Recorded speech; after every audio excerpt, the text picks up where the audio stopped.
Scott, where do you feel like you guys lost that one? I didn't feel like we lost it. I just told those guys the 3 weeks of what we've been doing and traveling and stuff. I'm super proud of my staff, super proud of our players, the competitiveness and the grind, and I was quite pleased with our effort. And obviously, 29 foul shots is a recipe for death. But in general, extremely proud of my staff and everyone that's gone through the last 3 weeks. And these guys are excited to get home with their families and kids and enjoy a few days off. How much do you feel like that travel, the fatigue, playing a lot of games, impacted the performance tonight? 0. Melbourne had 18 second chance points. What do you need to clean up to make sure that doesn't happen? Well, it's our foul discipline is the first thing. It's been our Achilles heel for 3 years, and that's where it starts with us.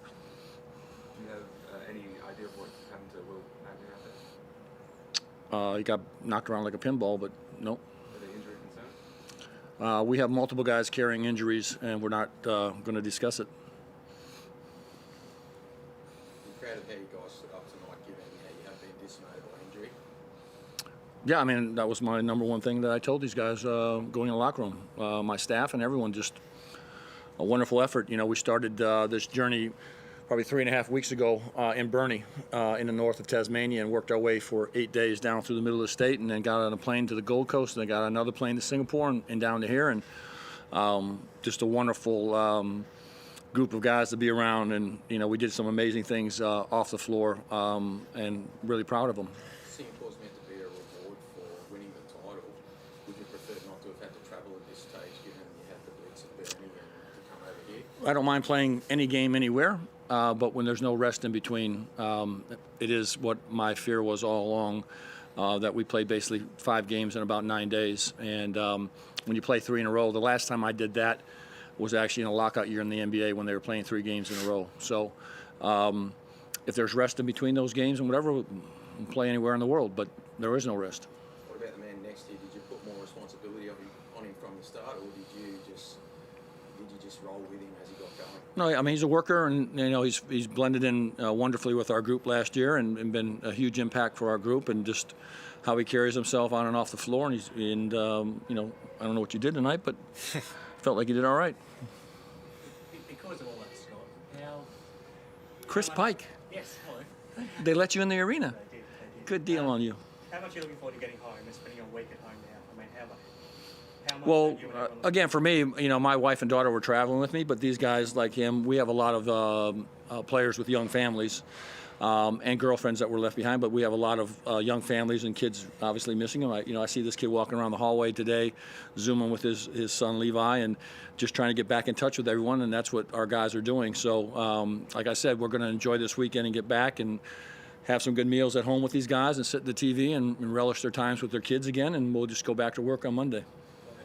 Just touching on that, Drew, I mean, before we get on to basketball, how much are you looking forward to getting home? Oh yeah, can't wait. It's been a long 3 weeks. Can't wait to go see the fam and just hang out with the kids, hang out with the wife, and yeah, just chill out for a couple of days.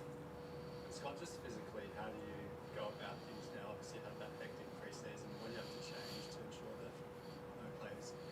Well, we can't change injuries. I mean, injuries are going to occur. It's just how they come and what transpires during them. It's an uncontrollable. We just have to rest here for the next 3 days, which we will, and then we'll, like I said, go slowly back to work on Monday, and just on to our next job of preparing and trying to win Monday. That's all we think about.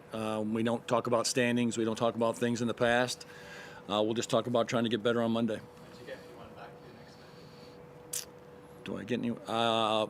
That would be a medical thing, which I'm not qualified. I think you expect Craig to be home. Again, I'm not qualified to make that diagnosis. If I was, I would not be here. I'd be a doctor making a lot more money. Drew, just on the game, I mean, everything working against you, obviously missing key players, everything you've been through, but you still give yourselves a chance to win at the end. I mean, you got back within 5. How proud are you of that? Yeah, extremely, and that's what we do. That's the Jackie's way. We hang into the end and give ourselves a chance to win that game. We had a shot or two. If they go in, you don't know what happens. So extremely proud of the group, and as Scott said, we'll regroup here for the weekend, have some time to chill out, and then get back to work. It's still 9 days away, but next Saturday night is going to be a pretty special occasion, getting back home, raising the championship banner. Do you already get the chance to look forward to it?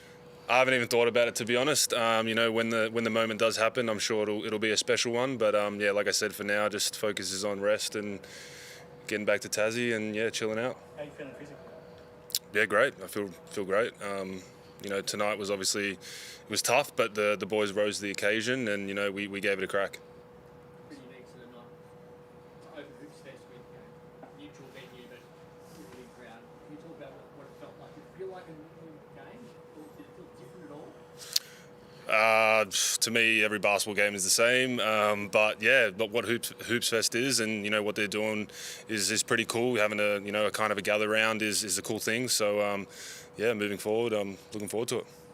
Scotty, are you concerned that the schedule and the impact of the last 3 weeks could carry over for a few weeks, and it might take you a while to recover from it? It could be a few months. So that's you concerned. Is that concerning? Yeah. Scott, did you have the option to not play in those games in Singapore? No. The Jack Jumpers have this ability to stay in games at all times. What do you put that down to? Just our belief in what we do, our systems, our process. We're just, you know, they talked about last year with not losing a game more than 6 points, and you know it's something we hang our hat on, trying to hang around and you know strike at the end of the game. So yeah. Scott, I guess that odds are stacked against you in terms of what you've been through. What do you think about the spirit of the group? Do you think that they've got anything to overcome? I mean, I can't say any more than I said it right when I opened my statement. I'm extremely proud of these last 3 weeks with these guys. I mean, it's just been tremendous, and a lot of it you're never really going to wrap your head around because you're not in Tasmania and understand the impact that these guys are having inside the state. You guys get to judge us for 28 times a year. You can do what you want and say what you want, but I get to judge them for another 120 days that you don't get to see them in that state and the impact they've had on basketball there and the work they do off the floor. And, you know, we had a tremendous amount of work off the floor in Singapore with business groups and kids' schools and all these other things that we're doing. And it has been an amazing 3 years going into our 4th of what the impact has been, especially in Tasmania, but just our brand.